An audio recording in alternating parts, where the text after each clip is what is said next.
Anda tahu, eh, biasanya kalau kita membicarakan geopolitik global, iya ada semacam ekspektasi akan adanya ketertiban gitu. Betul, semacam ada aturan mainnya lah. Nah, iya, kayak permainan catur. Anda memindahkan satu pion, terus lawan Anda merespons, dan semuanya bergerak berdasarkan aturan yang bisa diprediksi. Papan caturnya jelas, strateginya bisa dihitung.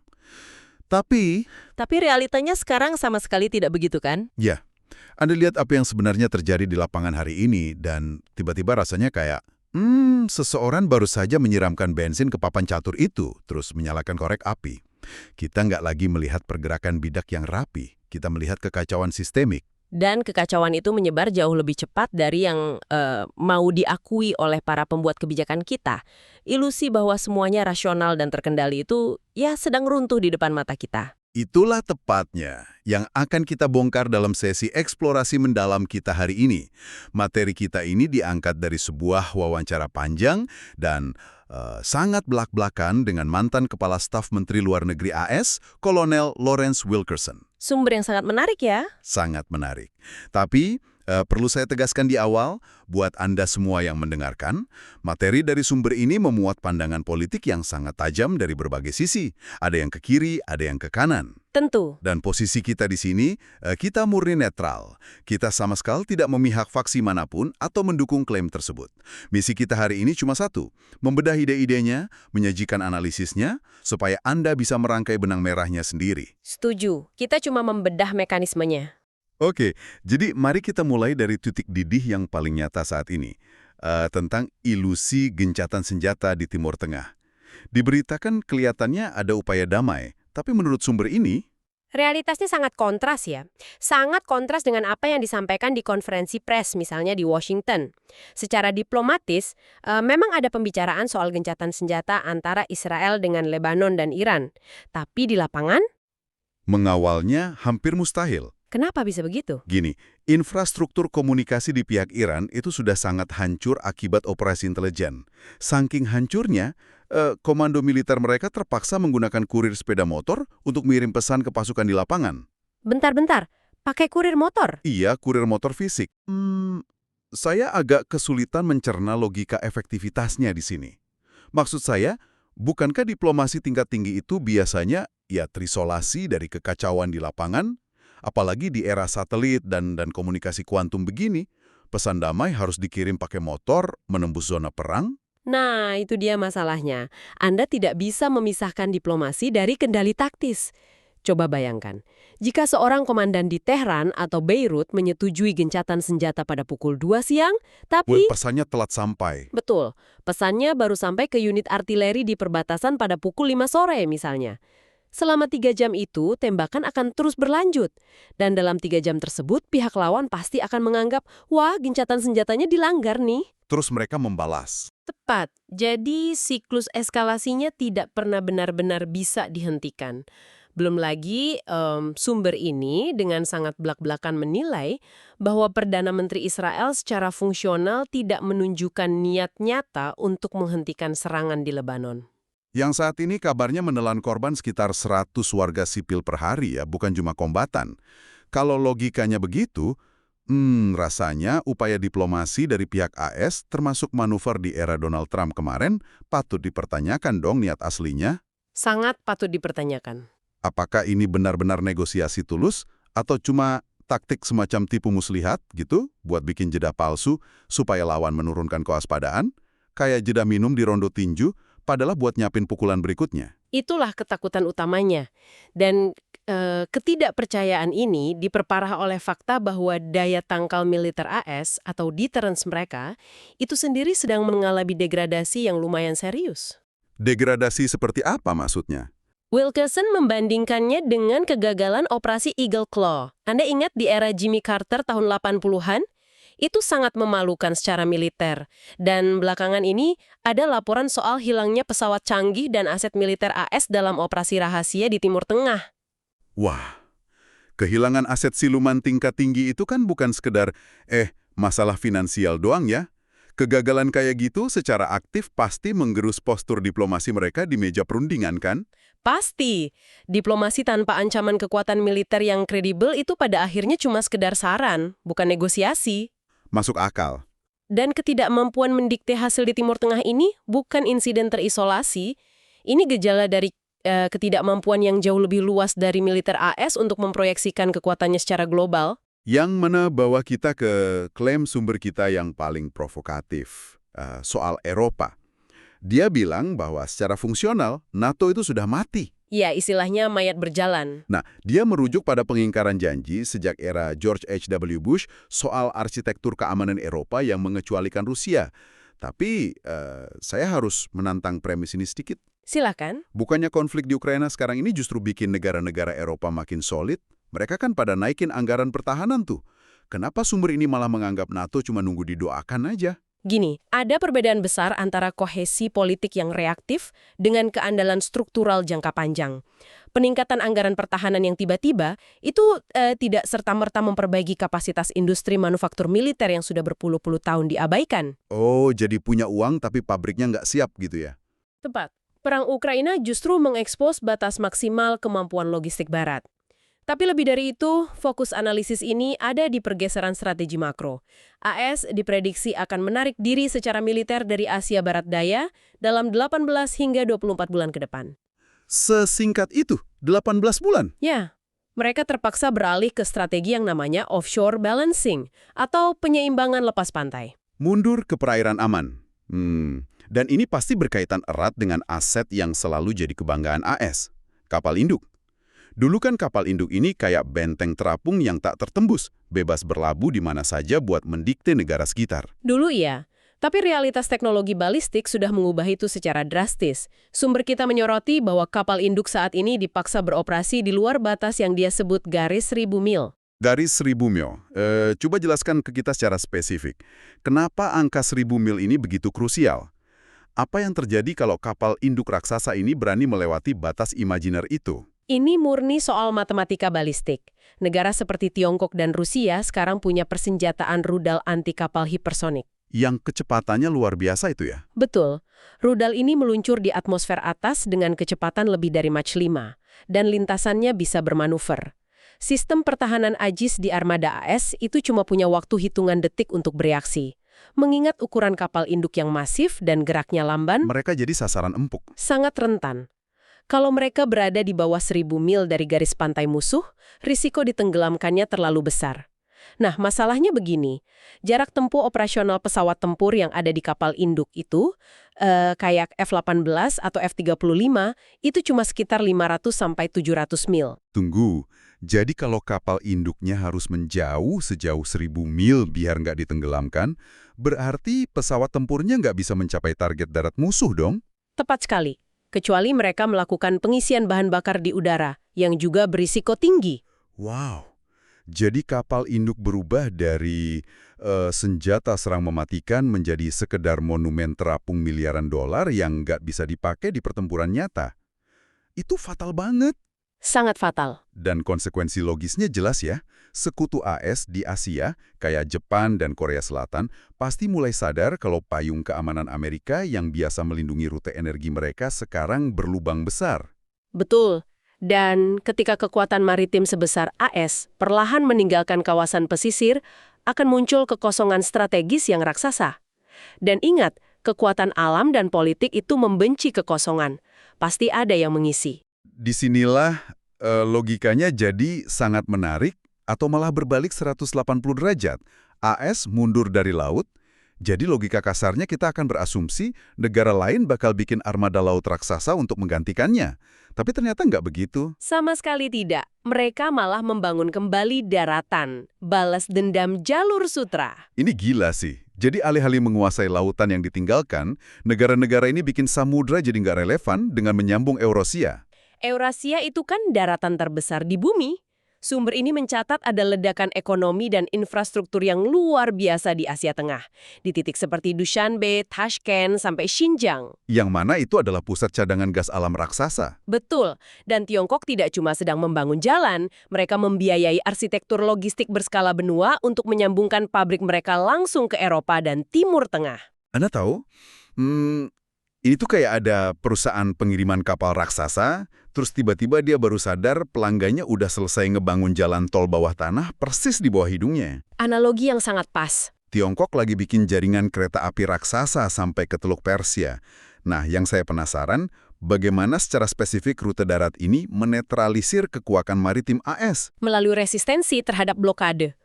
Begini, kekuatan sejarah AS itu kan bergantung pada kemampuan angkatan laut mereka mencekik ekonomi negara musuh dengan memblokade selat-selat sempit. Kayak Selat Malaka gitu ya? Tepat. Tapi bayangkan, jika Tiongkok bisa memindahkan 60% komoditas dan energinya melalui jaringan rel kereta berkecepatan tinggi melintasi gurun Asia Tengah, ancaman blokade Angkatan Laut AS jadi usang. Bener juga. Anda nggak mungkin pakai kapal perusak angkatan laut buat ngehadang kereta api di tengah gurun Kazakhstan, kan? Mustahil. Makanya pertarungan geopolitik ini sampai memakan korban nyata. Wilkerson membuat klaim yang sangat tajam bahwa infrastruktur darat ke Teluk Persia inilah yang saat ini secara metodis dibom oleh Israel. Jadi target utamanya bukan cuma fasilitas militer. Menurut analisis ini bukan. Ini upaya sistematis untuk menghancurkan konektivitas ekonomi darat Tiongkok sebelum beroperasi penuh. Dan ini mengingatkan kita pada sejarah Kekaisaran Portugis 1000 tahun lalu. Ah, iya. Di materi sumber disebutkan bahwa dominasi maritim Portugis dulu hancur bukan karena kalah perang di laut, kan? Betul, mereka hancur karena rute darat Eurasia kembali dibuka. Biaya logistik lewat laut tiba-tiba jadi kemahalan dan gak masuk akal. Ini adalah pembuktian langsung dari Heartland Theory. Teori Mackinder itu ya? Ya, yang berbunyi, siapa yang menguasai Eropa Timur dan Asia Tengah akan menguasai Eurasia dan pada akhirnya menguasai dunia. Kekuatan darat ini nggak mau lagi menyerahkan nasib ekonominya ke tangan Angkatan Laut AS. Tapi biar adil, mereka juga nggak ninggalin laut 100% kan? Rusia dan Tiongkok nggak cuma sibuk ngurusin kereta. Oh, tentu tidak. Tiongkok baru meresmikan pelabuhan laut dalam raksasa di Peru. Mereka memproyeksikan kekuatan langsung ke halaman belakang Amerika Selatan. Mereka juga punya ribuan kapal penangkap ikan komersial. Yang kabarnya sering jadi jaringan intelijen maritim ganda ya. Tepat sekali. Sementara itu, Rusia sedang memanfaatkan perubahan iklim. Karena es Arktik mencair jauh lebih cepat dari prediksi, Rusia sekarang menguasai rute Kutub Utara. Mereka membangun armada kapal pemecah es nuklir terbesar di dunia. Rute baru yang benar-benar di luar jangkauan radar tradisional AS. Nah, menghadapi hilangnya keunggulan yang bertubi-tubi ini, kapal induk mundur, rute dagang pindah ke darat, logika kita pasti mikir Washington akan merespons dengan strategi yang rasional dan dingin. Sayangnya, sumber kita mengarahkan analisisnya ke dimensi yang jauh lebih suram. Hilangnya rasionalitas. Ini yang paling meresahkan buat saya. Teori bahwa negara itu rasional ternyata, punya kelemahan fatal. Karena negara kan isinya manusia yang bisa panik. Betul. Kebijakan luar negeri hari ini tidak lagi dioperasikan oleh perhitungan algoritma, tapi oleh emosi mentah. Wilkerson mengutip percakapannya dengan Colin Powell di tahun 89. Powell memperingatkan, ketika generasi pemimpin yang pernah merasakan realitas brutal Perang Dunia seperti Margaret Thatcher, itu hilang. Maksud saya ketika mereka digantikan. Para birokrat baru ini nggak punya pemahaman nyata soal konsekuensi perang besar. Tunggu, ngomong-ngomong soal itu, Wilkerson kan juga secara spesifik menyuruh kita membaca puisi era romantik abad 19 karya Matthew Arnold, Dover Beach. Iya, pasukan bodoh yang bentrok di malam hari. Nah itu dia, saya mau nantang bagian ini, kenapa di tengah diskusi soal kapal induk nuklir dan jaringan pipa triliunan dolar, kita tiba-tiba bahas puisi abad 19? Karena puisi itu menangkap esensi keputusasaan era yang kehilangan pijakan moralnya. Wilkerson menggunakan analogi itu untuk menjelaskan bahwa kebijakan hari ini didorong oleh kecemasan dan kesombongan atau hubris. Kesombongan buat menutupi rasa tidak aman gitu ya? Persis. Ketika sebuah imperium sadar kekuatannya menurun, respons naluriahnya seringkali bukan adaptasi yang anggun, melainkan arogansi buta. Ada satu contoh absurd dari sumber yang bikin saya geleng-geleng kepala. Pejabat AS dikabarkan memarahi utusan Paus, terus mengancam bahwa gereja Katolik mungkin perlu dipindahkan secara paksa ke Amerika. Meniru apa yang dilakukan Prancis di abad pertengahan. Iya. Maksud saya, ancaman itu kan sama sekali nggak ada dasar logistik atau politiknya, itu murni luapan emosi agresif. Dan fenomena psikologis ini berbahaya. Wilkerson membandingkannya dengan depresi besar di akhir tahun 20-an. Kehancuran ekonomi saat itu bukan sekedar karena angka saham turun, tapi karena jatuhnya kepercayaan publik secara emosional terhadap sistem. Kepercayaan fundamentalnya runtuh. Betul. Dan sekarang, sistem internasional yang dibangun AS sedang mengalami kejatuhan kepercayaan serupa dari negara-negara selatan atau Global South. Dan kepanikan emosional di luar negeri ini ujung-ujungnya merembes masuk ke dalam perbatasan domestik mereka sendiri.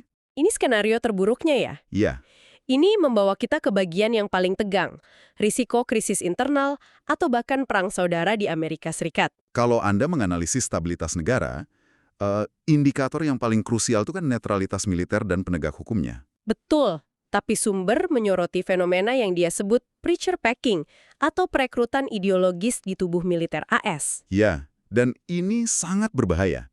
Dia menyebut figur seperti Pete Hegseth dan menyoroti bagaimana militer mulai merekrut dari basis nasionalis Kristen ekstrim. Bahkan ada laporan pembaptisan massal bergaya perang salib di dalam institusi militer. Gini, kalau saya memposisikan diri sebagai perwira tinggi, kenapa keyakinan pribadi prajurit saya itu jadi ancaman nasional? Karena fondasi rantai komando militer itu harusnya kesetiaan mutlak pada konstitusi yang sekuler, bukan pada dogma agama atau figur politik tertentu.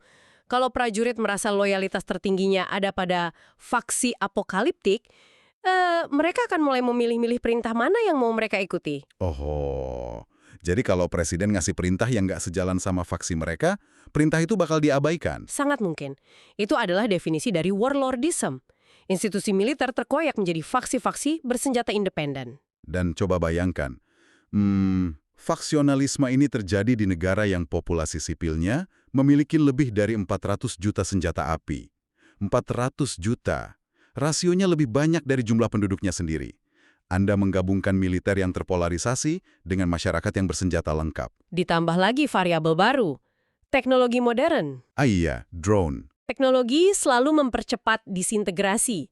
Wilkerson mencontohkan penggunaan drone komersial raksasa untuk menyelundupkan senjata melintasi perbatasan Kanada. Jadi drone ini terbang malam-malam, terus langsung menjatuhkan tas berisi senjata serbu ke halaman belakang pembeli gitu. Tepat. Bagaimana polisi perbatasan konvensional bisa mengawasi itu?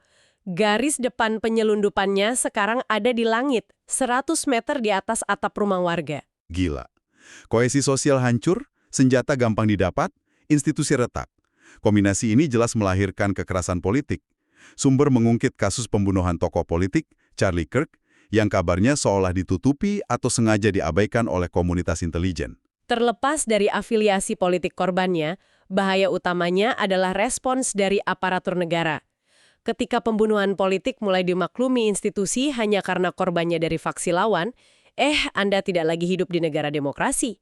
Itu udah jadi rezim otoriter terselubung.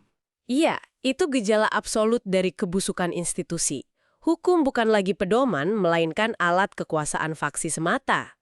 Dari semua kegelapan ini, untungnya Wilkerson menunjukkan ada secercah harapan kecil lewat upaya amandemen konstitusi. Tujuannya membatalkan keputusan Citizens United. Gimana persisnya ini bisa ngerem faksionalisme? Singkatnya, keputusan Citizens United itu mengizinkan uang gelap atau dark money dari korporasi masuk ke kampanye politik tanpa batas. Uang ini yang membiayai ekstremisme. Politisi jadi nggak peduli lagi sama suara rakyat moderat, mereka cuma peduli sama donor radikal. Jadi dengan amandemen ini, pasokan uang gelap diputus supaya politisi kembali rasional. Harapannya begitu, memaksa mereka kembali ke tengah dan meredam retorika perpecahan. Kabarnya sudah didukung 26 negara bagian. Tapi balik lagi soal waktu ya. Apa mekanisme hukum yang super lambat ini bisa menang balapan lawan perpecahan sosial yang makin liar? Sejarah sih membuktikan reformasi damai seringkali kalah cepat dari ledakan radikalisme. Wah, oke. Mari kita tarik mundur dan rangkum gambaran besarnya. Sepanjang diskusi kita ini, kita udah ngelihat pergeseran tektonik yang luar biasa. Dari diplomasi kacau via kurir motor di Timur Tengah, Mundurnya kapal induk AS 1000 mil dari pesisir. munculnya rute sutra darat baru oleh Tiongkok dan Rusia. Sampai ke kepanikan emosional Washington yang akhirnya memicu ancaman perang saudara di dalam negeri mereka sendiri. Semuanya saling berkaitan. Transisi sistemik dari tatanan unipolar ke tatanan baru yang masih sangat abu-abu. Nah, pertanyaannya, buat Anda yang sedang mendengarkan, kenapa Anda harus peduli dengan semua kerumitan ini? Terutama kalau Anda tinggal ribuan kilometer dari Washington. Alasannya simpel. Karena stabilitas lokal Anda terikat erat dengan pergeseran ini. Betul, pengaruhnya langsung ke kehidupan sehari-hari. Ketika jalur laut pindah ke jalur darat, itu langsung mengubah biaya rantai pasok global. Dari harga alat elektronik yang Anda beli sampai harga beras yang Anda makan. Ketika AS beralih ke offshore balancing, nilai tukar mata uang dan harga energi di negara Anda harus beradaptasi. Kita semua sekarang sedang menavigasi masa depan di dunia di mana aturan main lamanya udah dibakar habis. Memahami kemana arah pergeseran ini adalah kunci buat bertahan di dekade transisi ke depan. Tepat. Jadi sebelum kita menutup eksplorasi kita hari ini, saya ingin meninggalkan Anda dengan satu pertanyaan provokatif untuk Anda pikirkan sendiri. Silakan. Jika kita sepakat bahwa polisi maritim dunia ini perlahan mengemasi barangnya dan mundur ke perairan yang lebih aman, ketika negara-negara menengah di Asia Tenggara, Amerika Latin, atau Afrika menyadari ini, akankah mereka mulai membentuk aliansi militer regional yang sama sekali terlepas dari pengaruh Barat? Logis karena mengamankan ekonomi tanpa militer itu ilusi. Benar. Tapi jika blok-blok militer independen ini mulai bermunculan dan saling tumpang tindih demi mengamankan ekonomi mereka, apakah dunia tanpa hegemoni tunggal ini akan jadi tempat yang jauh lebih adil? Atau justru kita sedang melangkah masuk ke era anarki global yang jauh lebih mematikan? Pertanyaan yang sangat krusial. Pikirkanlah hal itu saat Anda membaca berita internasional besok. Terima kasih buat Anda yang sudah ikut serta membedah kompleksitas dunia ini bersama kami. Sampai jumpa di sesi berikutnya.